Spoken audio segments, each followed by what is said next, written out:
दिल्ली में होने जा रहे थे नगर निगम के चुनाव और उसी चुनाव को आगे बढ़ा दिया गया और इसमें कहीं ना कहीं केंद्र सरकार का हाथ बताया जा रहा है।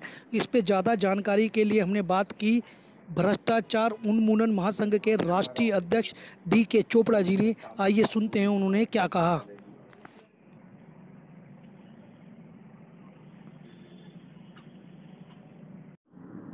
चोपड़ा जी, क्या लग रहा है दिल्ली में नगर निगम चुनाव की तारीखों को आगे बढ़ा दिया गया, क्या कहता है इसमें भ्रष्टाचार? देखिए, मैं तो न्यूज़ A to Z का स्वागत करता हूँ। उनने समय निकाला और एक सोच को बढ़ाया कि आज़ाद देश के नागरिकों को कैसे रहना चाहिए। और आज तक 75 साल में नगर निगम में जो भी हुआ उसको वो इग्नोर करके एक नई तरीके से कार्य करना चाह रहे हैं। ये नरेंद्र दामोदर मोदी, जिसको एक चाय बेचता था और प्रधानमंत्री बन गया और इस पूरे देश को चाय बेचने के हिसाब से करना चाह रहे हैं। वो अपने आप को बिजनेसमैन बताते हैं। बिजनेसमैन का नियम होता है गिव एंड टेक। अगर उन्होंने किसी भी व्यक्ति से GST लिया है तो उसको वो सभी सुविधाएं मिलना चाहिए जिसमें वो फंडामेंटल राइट जो दिए गए हैं कॉन्स्टिट्यूशन में, उसके हिसाब से उनको पूरे फंडामेंटल राइट मिलने चाहिए। Right to live. ऑक्सीजन को दिल्ली में बढ़ाने के लिए उन्होंने ऐसा क्या किया? हॉस्पिटलों को बढ़ाने के लिए उन्होंने दिल्ली में ऐसा क्या किया? नगर निगम और MP दोनों उनके हैं। वो नगर निगम ने दिल्ली में ऐसा क्या किया? जितने भी कम्युनिटी सेंटर हैं उन्होंने मल्टी फैसिलिटेशन देने के लिए क्या किया? हर 2 किलोमीटर पे एक लैब होनी चाहिए, उसके लिए उन्होंने क्या किया? मोस्ट करप्ट आदमी है नरेंद्र दामोदर मोदी। उस जैसा पूरी बात करना है आप। नरेंद्र मोदी मोस्ट करप्ट आदमी है और वो दिल्ली को, देश को लूटने के लिए आया है। इनकम टैक्स डिपार्टमेंट का 40,000 करोड़ रुपए नरेंद्र मोदी के खाते में जमा कराता है। क्या उसने एक नया पैसा जमुना को सफाई करने के लिए लगाया?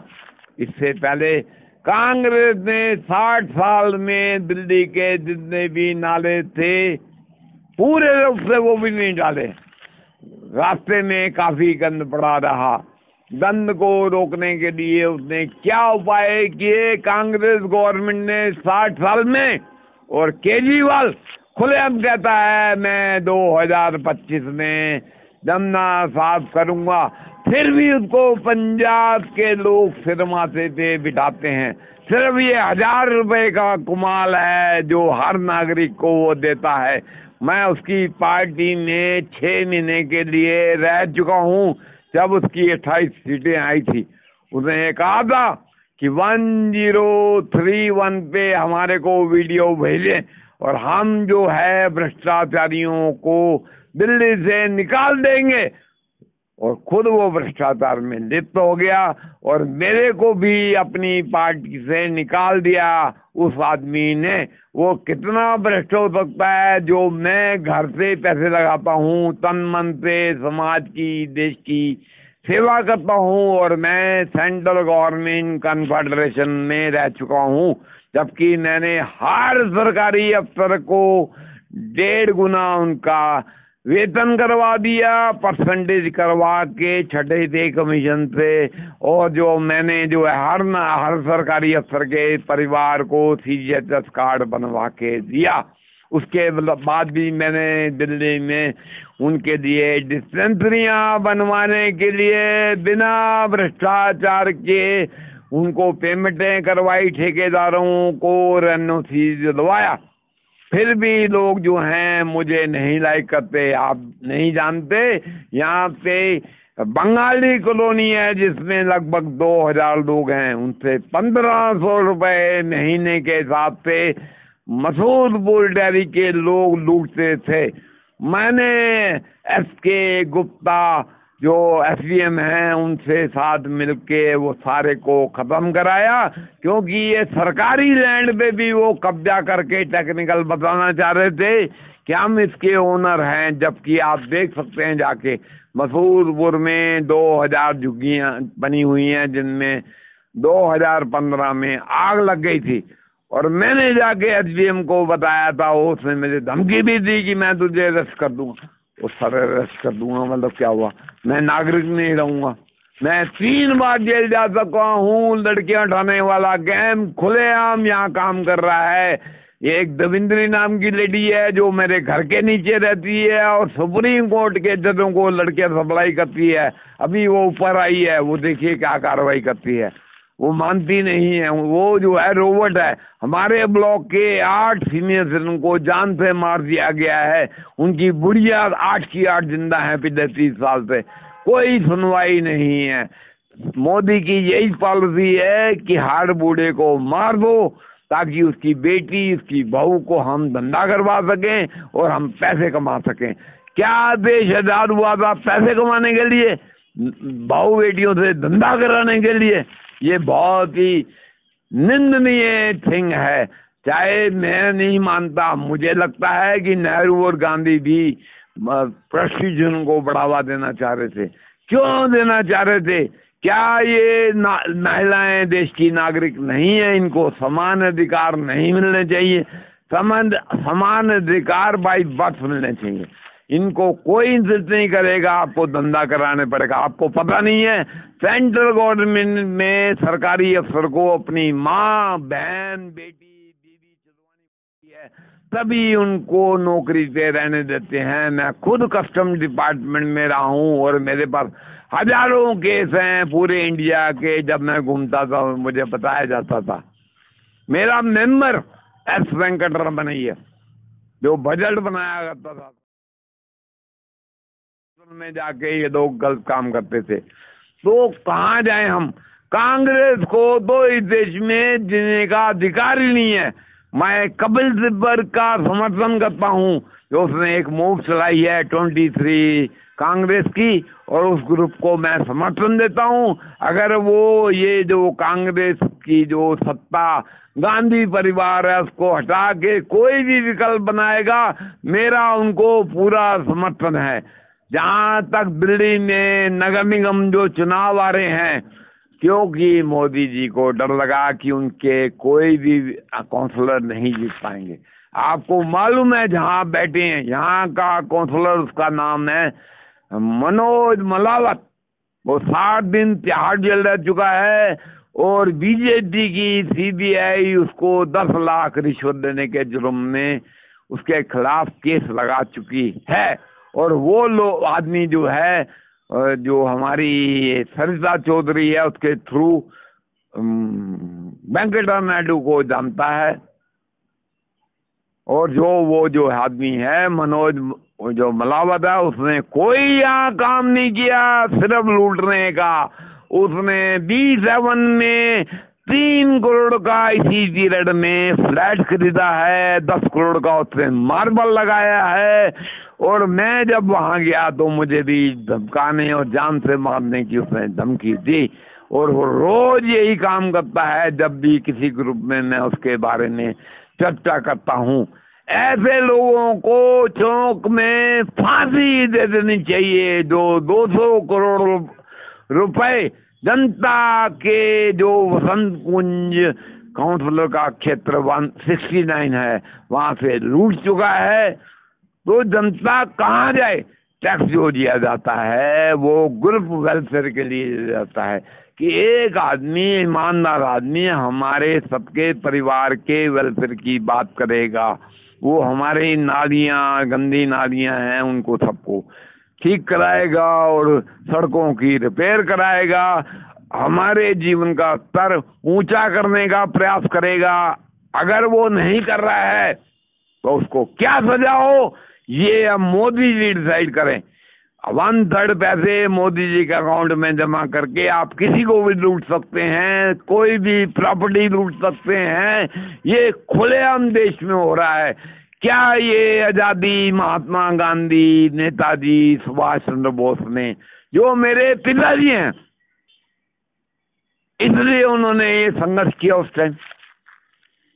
मैं नेताजी सुभाष चंद्र को सल्यूट करता हूं और मैं इस बात का गर्व महसूस करता हूं कि मैं उसका बेटा हूं और मैं देखूंगा कि देश आजाद हो चुका है और आजादी कायम हो इस देश में।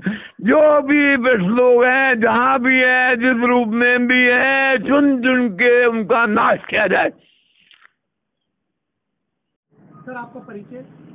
I am Pawan Kaushik, born and brought up in Delhi.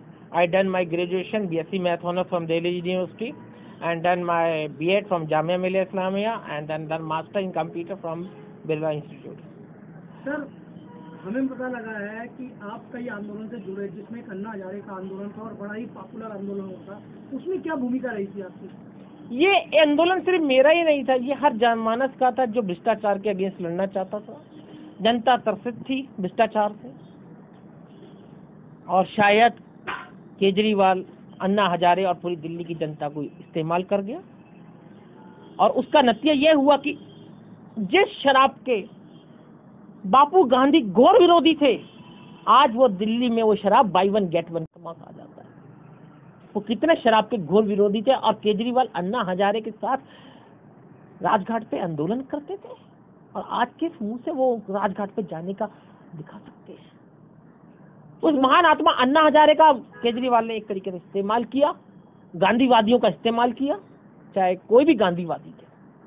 आज भी ये देश गांधी के नियमों पे चलता है, देश ही नहीं पूरा विश्व गांधी के विचारों पे चलता है, इसीलिए उसको महात्मा गांधी कहा जाता है, महान आत्मा कहा जाता है, तो जो रविंद्रनाथ टैगोर ने जिनको उपाधि दी। जी, मैं बात करूँ दिल्ली के चुनाव आने वाले एमसीडी के, उन चुनाव में क्या लग रहा है आपको कि क्या भ्रष्टाचार पे सच में बात होगी? जिस तरह एमसीडी में भ्रष्टाचार हो रहा है, लगातार दिल्ली सरकार आरोप लगाती आ रही है कि एमसीडी में भ्रष्टाचार हो। देखिए जी, एमसीडी पे लगातार भ्रष्टाचार के आरोप लगते आ रहे हैं, इस पे क्या? अरे सेवा करने के तो बहुत सारे तरीके, मानता हूँ संवैधानिक तरीके से दो तरीके से आपको काम करने का मिलता है कार्यपालिका के अंदर, एक तो सरकारी अफसर बनने के थ्रू और एक क्या कहते हैं आपको जनप्रतिनिधि के थ्रू, जिससे कि आप क्या कहते हैं संवैधानिक तरीके से एमसीडी में काम कर सकते हैं। मगर एक समाज सेवक, उसका भी इसी समाज के अंदर उतना ही मजबूत, क्योंकि समाज सेवक ही राजनेता बनते हैं। मगर आज कितने समाज सेवक एमसीडी के इलेक्शन में जीतते हैं? अगर भ्रष्टाचार से कौन दुखी होता है? आम जनता होती है। बापू ने कभी इलेक्शन लड़ा? कभी नहीं लड़ा, मगर क्या मान पाया, सम्मान पाया। मान सम्मान इलेक्शन से नहीं मिलता, मान सम्मान मिलता है आम जनता की सेवा करने से। अन्ना हजारे जी थे, उन्होंने कभी कोई इलेक्शन लड़ा? नहीं लड़ा, मगर गांधीवादी थे, क्या इज्जत पाई। अरे समाज में रहते हो आप लोग सब, समाज की सेवा करो, गरीबों की दर्द समझो, दुखी इंसान का दर्द समझो। कोई किसी तरीके से दुखी है, कोई किसी तरीके से दुखी है।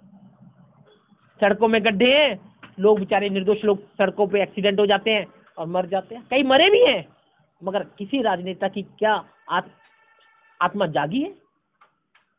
क्या सरकारी कर्मचारी को यह बात समझ में नहीं आती है कि सड़कें अच्छी बनाई जाए जिससे एक्सीडेंट कम हो और निर्दोष लोग ना मरे? सड़कों पर कौन चलते हैं? स्कूटर कार वालों का सबसे ज्यादा एक्सीडेंट, स्कूटर और साइकिल वालों का सबसे ज्यादा एक्सीडेंट होता है जब रोड खराब होती है। कार वालों का नहीं होता साहब। 4 व्हीलर वाला सेफ होता है अगर रोड खराब हुई, गड्ढे होंगे, मगर याद रखिए 2 व्हीलर वाला और या साइकिल वाला, उसका अगर एक्सीडेंट हो जाता है टूटी फूटी रोडों पे, तो उसकी मौत होना बहुत स्वाभाविक हो जाता है। कौन मरा? एक आम आदमी। सच्चाई ये है, सड़कों का टूटना क्या होता है। आप टैक्स लगाते हैं, ठीक है टैक्स लगाइए, कोई बुरी बात नहीं है, टैक्स लगना चाहिए, मगर उसकी सुविधा भी तो मिलनी चाहिए आम जनमानस को। वो नहीं मिलती है। वो पैसा कहाँ जाता है टैक्स का?